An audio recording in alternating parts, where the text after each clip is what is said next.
Hello, Stitchers. Welcome to Stitch Please, the official podcast of Black Women Stitch, the sewing group where Black Lives Matter. I'm your host, Lisa Woolfork. I'm a fourth-generation sewing enthusiast with more than 20 years of sewing experience. I am looking forward to today's conversation, so sit back, relax, and get ready to get your stitch together.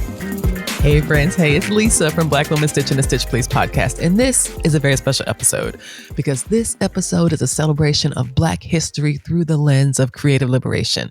Today, I want to take you back 70 years or so to a beauty contest winner named Evelyn Sanders, a woman who in 1946 sewed her way into history. At a time when bias tried to limit her opportunity, Evelyn used fabric, thread, and bold ideas to confront colorism and present her beauty on her own terms.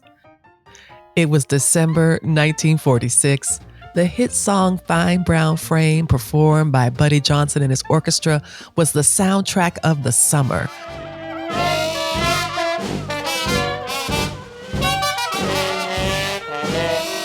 The jump blues style song was everywhere. Evelyn could hear its trilling trombone and peppy piano belting from the jukeboxes in uptown New York City or in her own adjacent town in Long Island. The Black press, especially the gossip columns, had adopted the phrase to describe the next best pretty young thing. When Buddy Johnson crooned his praise, swooning over the babe with that fine brown frame, the song surely described the 23-year-old Evelyn. So when the band leader announced a nationwide competition for the official title of Miss Fine Brown Frame, Evelyn signed up to see for herself. She selected a yellow-green fitted dress that illuminated her dark brown skin and ventured from Freeport, Long Island to Harlem's Golden Gate Ballroom. Located at 640 Lenox Avenue at West 142nd Street, across the street from the famous Cotton Club, it was also on the same block as the similarly famous Savoy Ballroom, where Buddy Johnson recorded Fine Brown Frame with his 16-piece orchestra. The spot was crammed for the finals as contestants flocked to Harlem from as far away as Georgia and as close as the Bronx. Supporters, local community members, U.S. servicemen, radio personalities, and journalists all gathered to see the brown bombshell from Buddy Johnson's song materialized. Evelyn hoped it was her. After the semifinal round, however, the very brown Evelyn worried that she wouldn't get a fair chance at the title. The word fair is used deliberately to refer to the preferred complexion for 1940-era's Black beauty contestants. These fair-skinned beauties were also called light, bright, and damn near white. None of those words would ever describe Evelyn, who became convinced that her dark skin would deny her the crown. The entire field of Miss Fine Brown Frame contestants paled in comparison to Evelyn. She'd chosen a chartreuse ensemble in the hopes that the garment would highlight her natural assets and propel her to victory. Instead, the judges deemed her dress to be too tailored. Evelyn felt relieved to squeak by in the preliminary round, but feared that this would be the end of her journey. She would have no chance at the prizes which could improve her life and jumpstart her modeling career. The contest offered $300 in cash, a silver loving cup, 4 weeks of well-paid theater engagements with the Johnson Band, a film contract with the Association Producers for Negro Pictures, and contracts for a series of commercial endorsements. Looking around the backstage dressing room, however, Evelyn thought that her fine brown frame would be defeated by a light brown frame. Unless something drastically changed, the light is right approach that colorism usually affirmed in these situations. With only an hour remaining to the final round, Evelyn Sanders needed a miracle. So she would make one. Evelyn bolted from the Golden Gate Ballroom to the nearest fabric store. She selected a white stretchy material printed with a large-scale dark abstract design. With less than 60 minutes before final judging, Evelyn would aim for victory with a needle, thread, and nerve. She noticed that most of the contestants were wearing traditional ball gowns expected for the final. A few young women made last-minute wardrobe changes to stand out from those in formal attire. Evelyn knew she was behind the 8 ball of anti-Black colorism, effectively in last place after the semifinal. She knew she had to make something dramatic and compelling that would propel her past the 24 fairer competitors. She needed a look that would enhance her frame without being too tailored, like the dress she'd worn earlier in the competition. Ultimately, she created a design that had debuted in France earlier that summer. Now, it's unclear whether the similarity was deliberate or coincidental, but Evelyn stitched a garment that highlighted every inch of her fine brown frame. Evelyn made a bikini. The bikini was named for Bikini Atoll in the Marshall Islands that was the site of the first public nuclear bomb testing in 1946. White Frenchman Louis Réard sought to capitalize on the widespread publicity of the nuclear bomb tests by giving his design the same name. The slight garment was a radically new creation. The bikini was the first swimsuit to expose a woman's navel. It didn't require much fabric, as only 30 square inches were used to make the first one. Réard called it 4 triangles of nothing and proclaimed that a 2-piece bathing suit was not a bikini unless it could be pulled through a wedding ring. Réard had a difficult time finding models to promote the bikini. He ultimately turned to those that specialized in nude modeling when the fashion models refused to wear his design publicly. The Vatican declared it sinful. It was banned from beaches in parts of France and Germany for decades on the grounds of immorality. American broadcast regulations long prevented women's navels from being shown on the screen. The bikini became more known when the hit song Itsy Bitsy Teeny Weeny Yellow Polka Dot Bikini became its anthem in 1960. And even that wasn't pro-bikini, since the song was about someone who was deeply embarrassed by wearing one. But that is 14 years into Evelyn's future. In 1946, Evelyn didn't call her garment a bikini, nor did Ebony magazine, who reported on the contest. Yet the response to Evelyn's swimsuit was as explosive as when it emerged on the beaches of Saint-Tropez earlier that year. When Evelyn stepped out on stage, the crowd went wild. According to Ebony magazine, the audience instantly and noisily voted her the finest brown frame seen in many years. Evelyn's quickly sewn swimwear was not the only bathing suit on stage for the Miss Fine Brown Frame final round. It is, however, the only one that elicited an overwhelmingly favorable response. As the Black audience commenced to clapping their fingers down to the nubs, Ebony says, in support. Evelyn's risky gambit had worked, or so she thought. Hey friends, hey, I know you're enjoying the audio version of Stitch Please, and thanks so much for listening. But you're missing out on all the great stuff going on behind the scenes. That's why I'm inviting you to join our Black Women Stitch Patreon. For as little as $5 a month, you can see all the video versions of the podcast. Plus, you get some amazing swatch cards. You know how much I love these swatch cards. Look, see how cool these are? Oh wait, you can't see them because you are not yet on the Patreon. So when you join the Patreon, you'll be able to see this, me showing you these amazing cards. We also have some great perks at the other tiers, like discounts, swag, office hours, and more. Don't be the last sewist in the group now. Head over to patreon.com/blackwomenstitch or click the link in the show notes and become a Patreon supporter today. We truly cannot do this without you. So thank you so much. Evelyn's daring garment activated the crowd, but failed to sway the judges.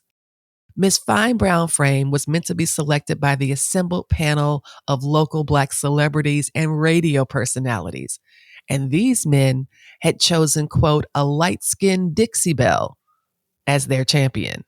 Now, what happens next is how one miracle begets another.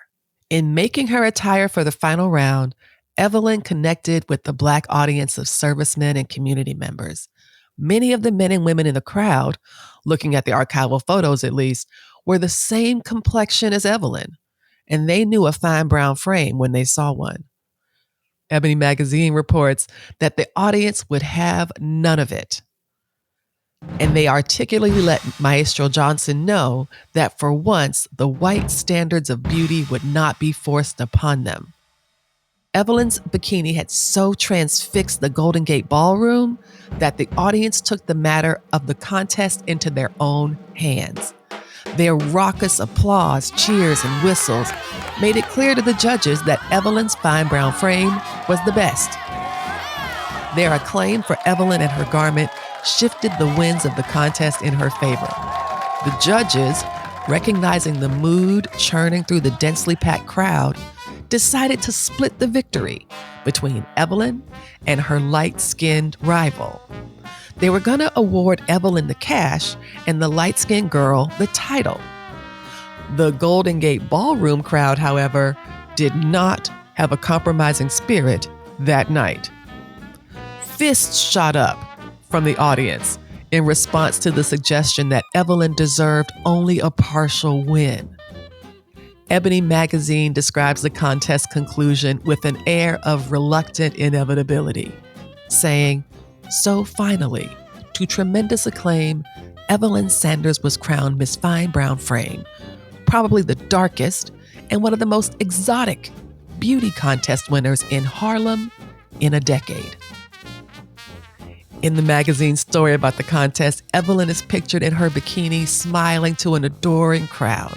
She is flanked by a few finalists, lighter-skinned women in gowns and traditional bathing costumes, but the stage is mostly stuffed with men in suits, smiling at Evelyn or playing to the enthusiastic audience.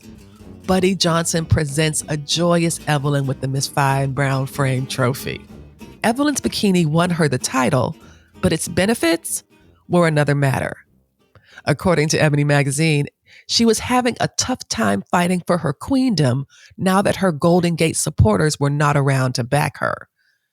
Now, Miss Fine Brown Frame was meant to win $300, of which Evelyn received $200. The title also included appearances at the famed Apollo Theater. Now, Evelyn got her stint at the Apollo, but only after a famous comedian advocated on her behalf. Evelyn would ultimately secure an attorney to receive the contest's prizes. This reluctance to give a dark-skinned beauty queen the same benefits that would easily be given to a light-skinned Dixie Belle, the one that the judges wanted, was a sign of the anti-Black colorism that prevailed in the era. This reluctance makes Evelyn's victory that much sweeter. Dismantling colorism makes her place in history as the first to wear a bikini in Ebony Magazine that much more meaningful. Her quick thinking and deft stitches upended the colorist hierarchy that would have erased her from the competition entirely. Instead, she has a multi-page spread in one of the leading Black periodicals of her day. She won the contest and secured her place in history. And this is why I say that Black women stitch liberation. Evelyn Sanders made her achievement possible. Her creativity and quick thinking secured a beauty title against a field of preferred candidates. She stitched her way into a position that the judges did not want her to have. She exposed and dismantled the colorism that had long prevailed and continues to operate as a beauty standard. Evelyn was the darkest beauty queen Harlem had seen in 10 years. Also, the first bikini to be in Ebony Magazine would not be one of the light, bright girls that appear in most of its ads. Instead, it would be a dark-skinned Black woman, comfortable in her own skin, named Evelyn Sanders, who stitched her place in history. This is how Black women stitch liberation. This is how we use sewing to give ourselves what others would deny us. Sewing is the technology by which inert material can be brought to life and increase its longevity. For me, sewing is more than a basic life skill. It is a stitch of liberation. As the poet oracle Alexis Pauline Gumbs says, freedom is not a secret. It is a practice. Sewing is vital to how I practice freedom, create new space, and refresh old ones. Sewing is the way that I express bodily autonomy by creating things that I want, regardless of what retailers say I'm meant to have. Sewing lets me visually communicate kinship when I make my signature matching outfits for the multiracial family for my spouse and kids. Sewing gives me unique garments to symbolize renewal for Easter and fresh starts for the first day of school.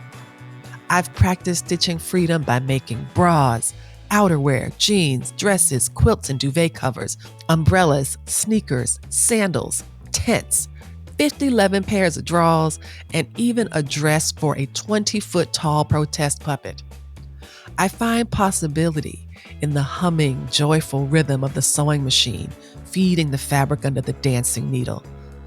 Stitching something that would not otherwise exist if I did not choose to make it is an affirmation of my creative capacity. Sewing connects me to the 6 generations of my Black Southern family who stitched beautiful and fulfilling lives from the scraps of America's broken promises. Evelyn Sanders' victory wasn't just about winning a title. It was about making space for herself in a world that sought to marginalize her. Her bold, creative act of stitching her way into history was a powerful reclamation of her beauty and autonomy that defied the colorist norms of the time. This is how Black women use stitching as a freedom practice, by using sewing to create what others would deny us, transforming materials into garments of self-expression. As you know, the slogan of the Stitch Please podcast is that we will help you get your stitch together. And were I to ask Evelyn Sanders this question, I imagine that she might say, believe in yourself, trust your creativity, and believe that even though the odds seem stacked against you, that you have the ability to right wrongs. You have the ability to prevail. Look back at our history to learn lessons that can benefit us now and in the future. The Stitch Please podcast is filled with stories from Black women who show how sewing is more than a life skill. It's a practice of autonomy, creativity, and possibility. Through their voices, you'll discover how stitching can be more than meets the eye. I hope you'll join us for the next episode or explore our archive of more than 250 episodes, and we'll help you get your stitch together. You've been listening to Stitch Please, the official podcast of Black Women Stitch, the sewing group where Black Lives Matter. We appreciate you joining us this week and every week for stories that center Black women, girls, and femmes in sewing. We invite you to join the Black Women Stitch Patreon community with giving levels beginning at $5 a month. Your contributions help us bring the Stitch Please podcast to you every week. Thank you for listening. Thank you for your support, and come back next week and we'll help you get your stitch together.